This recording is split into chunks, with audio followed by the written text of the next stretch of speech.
Hello there, and welcome to today's episode of the Easy EdTech Podcast. My name is Monica Burns, and I am so glad that you're here to join me today. If you want to make the most of education technology, aka EdTech, well, you are in the right place. My goal has always been to help make EdTech easier and give you ideas you can try yourself, share with a colleague, or bookmark for later in the school year. Every Tuesday here on the Easy EdTech Podcast, you'll hear stories from my time in the classroom, the work I do now with schools and districts, and my travels to different EdTech events. Get ready for solo episodes where I share some quick tips and stories, and interviews full of practical ideas and stories from new guests each month. If we mention something you'd like to check out, make sure to click the link. You'll find it in the episode description or the summary area where you're listening to this podcast, or you can find every episode and all of the resources we mention by going to classtechtips.com/podcast, or by going to classtechtips.com and just clicking on the Easy EdTech Podcast button at the top of the page. This episode is sponsored by Polsey. Summer is the time to test new tools. Polsey offers live quizzes and polling for your classroom. Say you teach 8th grade English. Ask Polsey to create a word cloud on what your students read this summer.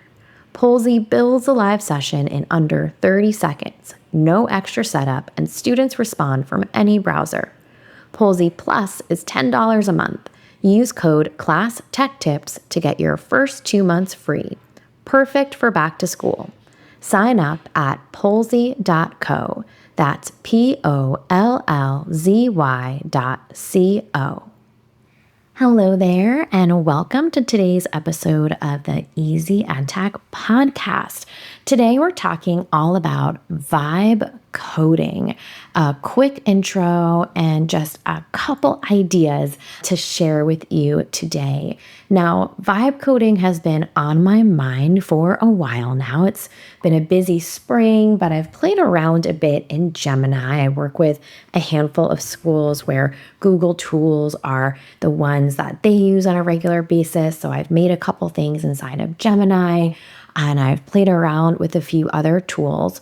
But after coming back from a busy ISTE in Orlando, lots of fun at that event, and then having a regional meetup with some fellow Apple Distinguished Educators, I had some time open on my schedule to really dive in. And I say that because when trying anything new, I really like to let it just kind of simmer for a little while, kind of let my ideas come to the surface. And then I'm someone who, once I can really sit down and focus, I am very ready to execute and make it happen. And that's very much my experience with vibe coding. I've interviewed a few people for this podcast project I'm working on. You might have seen some of those episodes that I've done, video episodes of my podcast, or that I'm doing for a team at Jotform. And so I talked to Greg Bagby, who I've known for a long time. I sat in a session with some ADE folks from New Jersey who are fantastic, who were talking all about this too. And so it's been front of mind for a bit. And I decided maybe about a week ago, after you're listening to this episode, it'll be about a week or so ago, I record these a little early, not crazy early, but a little early, that I would try it out using Claude, which I've been spending more time in this spring. I pay for the extra version of Claude because I use it so much. And I also was using it as kind of an experiment for ISTE. Claude has a design tool that's new, and I wanted to see if it could help me make some new templates for my slides, which it did a fantastic job of. So I've been playing around with Claude a lot, and that's where I decided to spend some time kind of in this, maybe my second or third round of really diving into this idea of vibe coding. So in today's episode, we'll do a quick intro And then I'll take you through 5 websites I vibe coded just in the past couple of weeks. And I'll also put out some links to just a couple of them. You'll see why as I go through the episode, not all of them. But so I think there's 2 or 3 that I've got. Yeah, 3 I've got links to for you to check out if you want to explore what I made. I'm always open to feedback. And this is definitely an area that I'm dabbling in, right? I think that's really what the vibe coding piece is, right? Trying to get some ideas together, try some things out. It's been a lot of fun. So let's get into our quick intro of vibe coding and just 5 things that I created over the past few weeks. So vibe coding is a way of building websites, apps, and interactive tools by describing what you want in everyday language, just like you're having a conversation, and letting an AI chatbot write the code for you.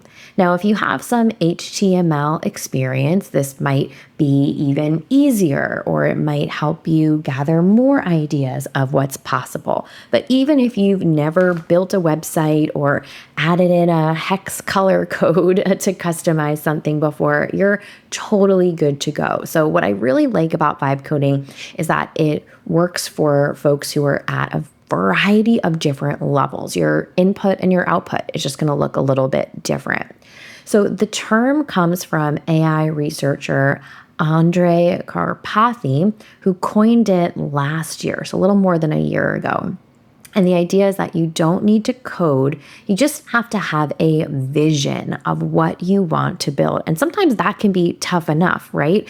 And you'll see for my 5 ideas, where I really spent some time the past few months saying, like, what would I even want to build for someone? You could, of course, go to a chatbot and say, hey, here's some things about me. What might I want to build that would be helpful? But it's also the kind of thing that I found once I've unlocked what is possible, what I can make and create, my wheels are spinning for other things that I can do. So I think I kind of anticipated this, knowing how I like to work and apply things that I've learned. So that's why I've been stalling a little bit from the spring into the summer to say, when am I really going to have a good week where I don't have other things that I need to get done, right? I don't have other deadlines I'm going to miss because I am distracted, right? And so that's kind of my thought process too. I don't want you to feel like you have to have like an open week or weekend or anything like that, but that's kind of where I came from. I just knew that I was going to want to dive in and spend some time, so I've been kind of dragging my feet a little bit. So you can vibe code with a few different tools. I mentioned 2 already. 2 that I've used to create HTML code for a website is Gemini and Claude. Now, as I mentioned, Gemini is one that, I work with a bunch of schools who are Google schools. So Gemini is a place I spend a lot of time in. I've found it to be a little more wonky. I've had mixed success with Gemini building me things. I found Claude to be the best bet.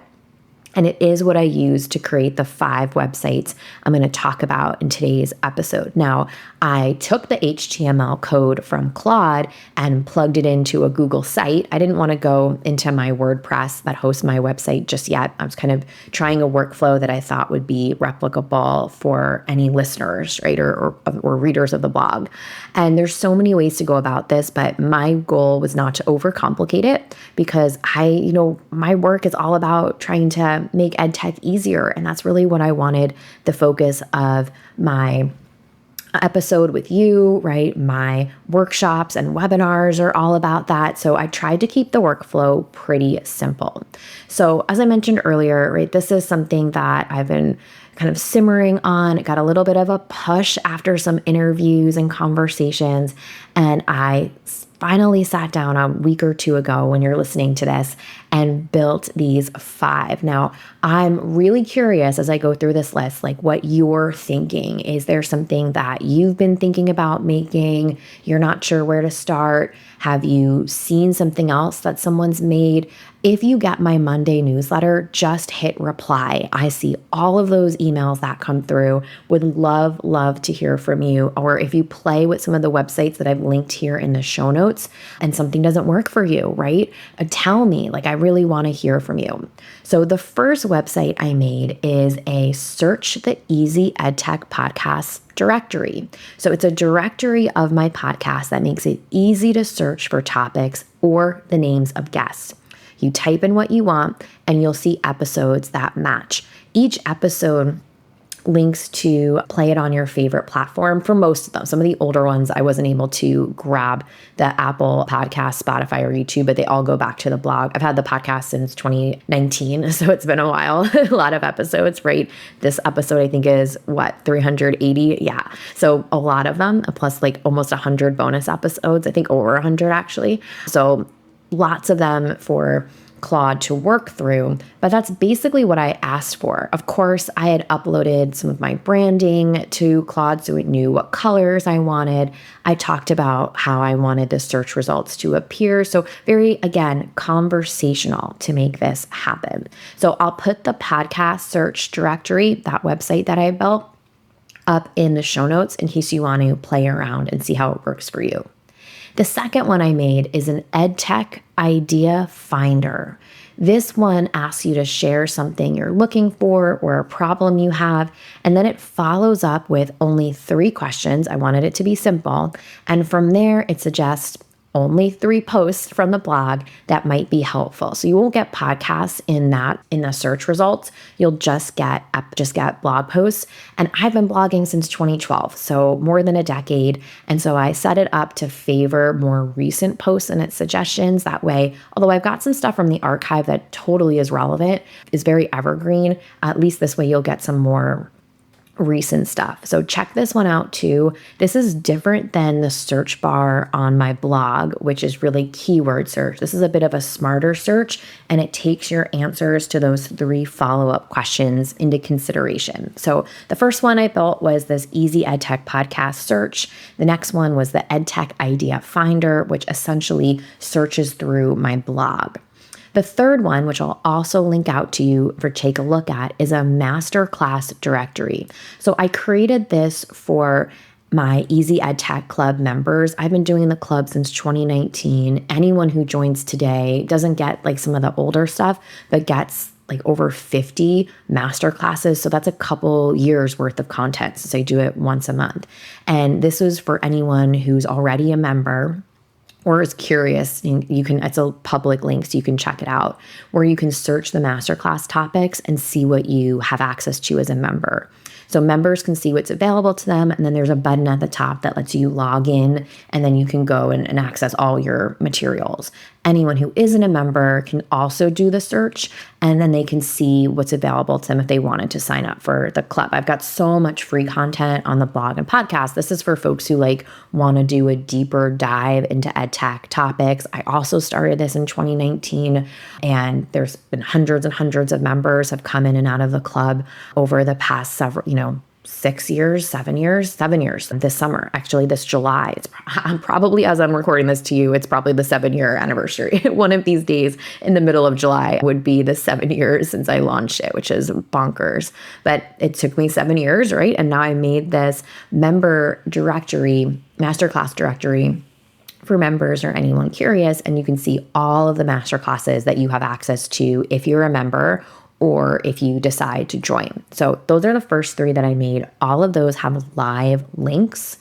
The next ones are links that are just for me, or actually just for club and member AI and education members. But number 4 is a recipe remix. This one's more personal. I did put a screenshot of it in a blog post I'll link out to you in case you want to see it.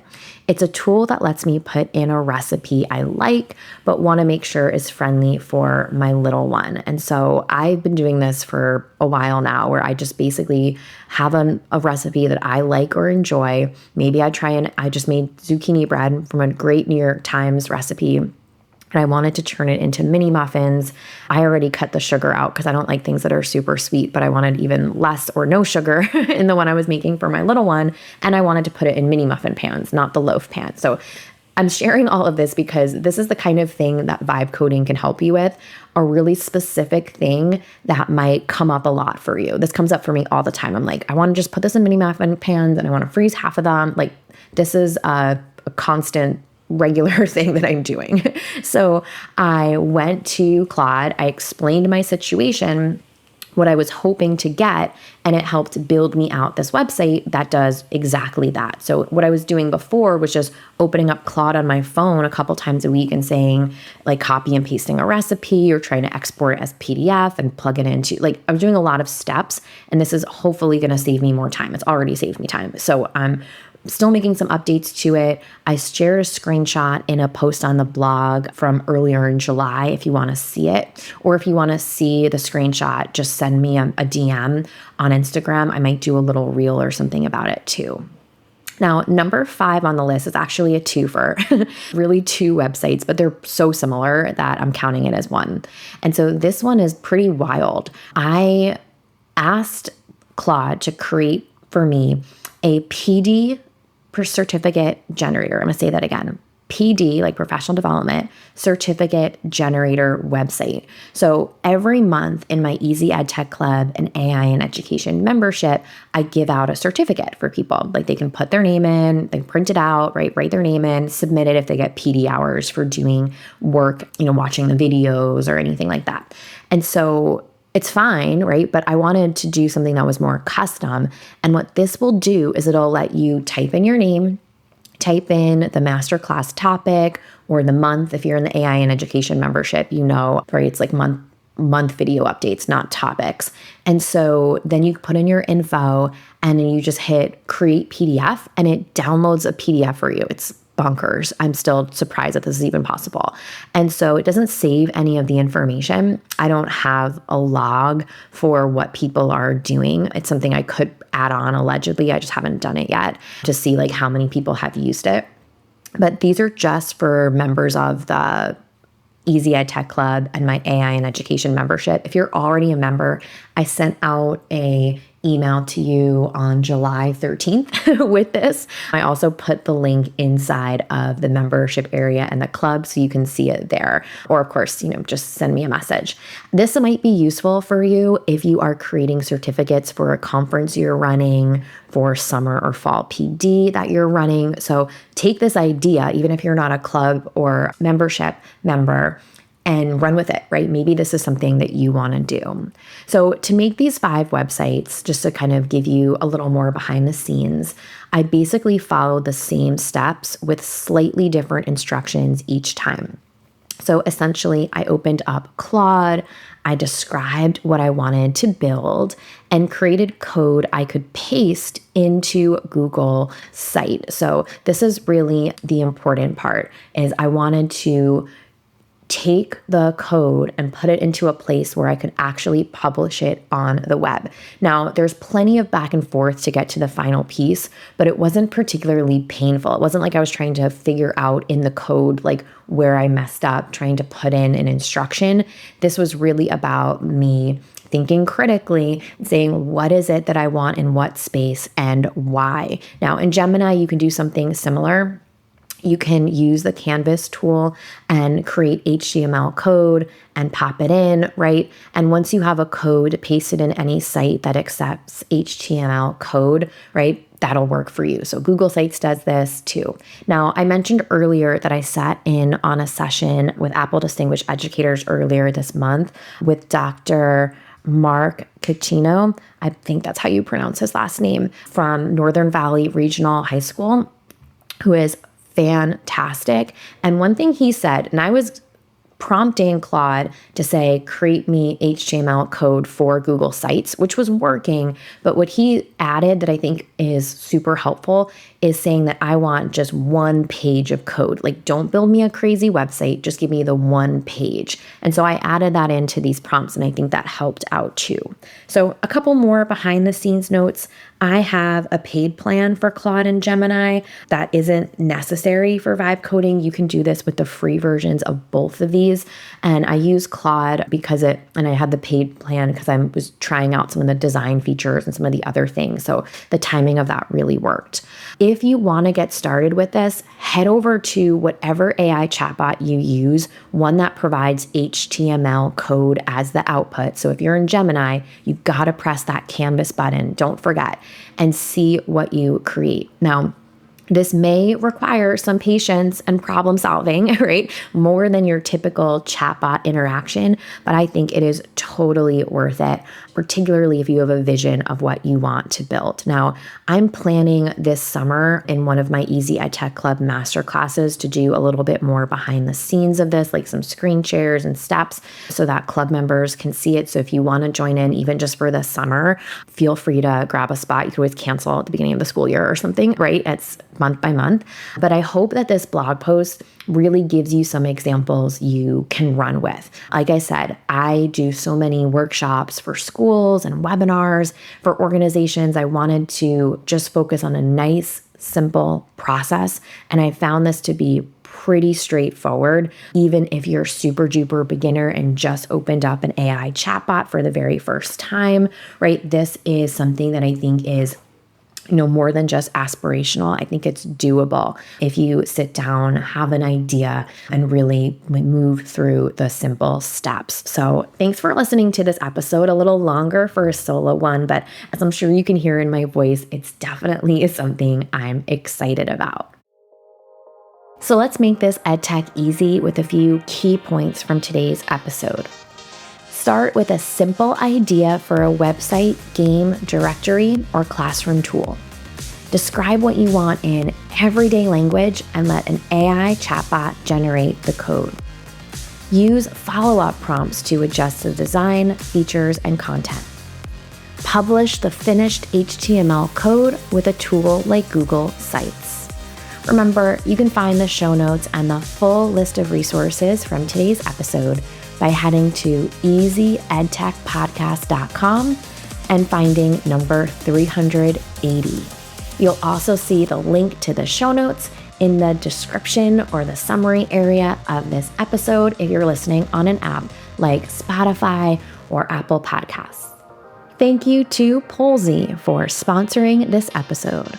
Polls-y helps you create live polls and quizzes you can use as you head back to school. Use code ClassTechTips at polls-y.co for 2 months free. Thank you for listening to this new episode of the Easy EdTech Podcast. I love creating new episodes for you each week, but I could use a bit of help spreading the word about the podcast. Can you leave a rating or review on your favorite podcast app? Spotify will let you tap on the stars, and Apple Podcasts will let you tap on the stars and leave a 1 or 2 sentence review.